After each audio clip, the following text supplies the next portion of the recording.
10ാം class കഴിഞ്ഞ വിദ്യാർത്ഥികളോട് നമ്മൾ ചോദിക്കുന്ന ഒരു ചോദ്യമുണ്ട് അല്ലെ, നല്ല മാർക്ക് കിട്ടിയല്ലോ, ഇനി അടുത്തതെന്താ, സയൻസ് ആണോ നോക്കുന്നത് എന്ന്. ഞാനൊരു ചോദ്യം ചോദിക്കട്ടെ, സയൻസ് മാത്രമാണോ വിജയത്തിലേക്കുള്ള ഏക വഴി? നിരവധി വിദ്യാർത്ഥികൾ കൊമേഴ്സ്, ഹ്യൂമാനിറ്റീസ് എന്നീ മേഖലകളിലെ അനന്തമായ പഠന തൊഴിൽ അവസരങ്ങളെക്കുറിച്ച് അറിയാതെയാണ് തീരുമാനമെടുക്കുന്നത്. പലപ്പോഴും അവരുടെ താല്പര്യത്തിനേക്കാൾ രക്ഷിതാക്കളുടെ ആഗ്രഹത്തിനോ സമൂഹത്തിന്റെ അഭിപ്രായത്തിനോ പ്രാധാന്യം നൽകുന്നു. അതിന്റെ ഫലം എന്താണെന്ന് നോക്കാം. നല്ലൊരു ചാർട്ടേഡ് അക്കൗണ്ടന്റ് ആകേണ്ട വിദ്യാർത്ഥി ഒരു മനസ്സില്ലാത്ത എഞ്ചിനീയർ ആകുന്നു. ഒരു മികച്ച സൈക്കോളജിസ്റ്റ്, അഭിഭാഷകൻ, അധ്യാപകൻ, മാധ്യമ പ്രവർത്തകൻ, സിവിൽ സർവീസ് ഓഫീസർ, ഡിസൈനർ, സാമ്പത്തിക വിദഗ്ധൻ എന്നിവരാകാൻ കഴിവുള്ള നിരവധി കുട്ടികളുടെ പ്രതിഭകൾ വഴിമാറിപ്പോകുന്നു. അതുപോലെ സയൻസ് തിരഞ്ഞെടുത്താലും എല്ലാവരും ഡോക്ടറോ എഞ്ചിനീയറോ മാത്രമാകണമെന്നില്ല. പ്യുർ സയൻസ് പഠിച്ചാൽ ഡോക്ടറോ എഞ്ചിനീയറോ മാത്രമല്ല. പലർക്കും ഒരു തെറ്റിദ്ധാരണയുണ്ട്, സയൻസ് എടുത്താൽ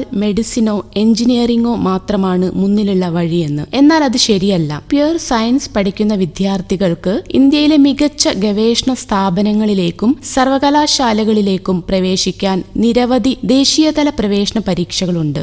സയൻസ് പഠിച്ചാൽ ഡോക്ടറോ എഞ്ചിനീയറോ മാത്രമല്ല, ഗവേഷകൻ, ശാസ്ത്രജ്ഞൻ, ബയോടെക്നോളജി വിദഗ്ധൻ, ഡാറ്റാ സയന്റിസ്റ്റ്, പരിസ്ഥിതി ശാസ്ത്രജ്ഞൻ, ഫോറൻസിക് വിദഗ്ധൻ തുടങ്ങി അനേക മികച്ച കരിയറുകൾ നിങ്ങളുടെ മുന്നിലുണ്ട്. അതിനാൽ ശരിയായ വിവരങ്ങൾ അറിഞ്ഞ ശേഷമാണ് നിങ്ങളുടെ കരിയർ തിരഞ്ഞെടുക്കേണ്ടത്. ഓർമ്മിക്കുക, വിജയം ഒരു സ്ട്രീമിലല്ല, ശരിയായ തിരഞ്ഞെടുപ്പിലാണ്. അതുകൊണ്ട് തീരുമാനമെടുക്കുന്നതിന് മുമ്പ് എല്ലാ അവസരങ്ങളും മനസ്സിലാക്കുക. ഇത്തരം കരിയർ മാർഗനിർദ്ദേശ വീഡിയോകൾക്കായി career mentor Anuroopa channel subscribe ചെയ്യൂ.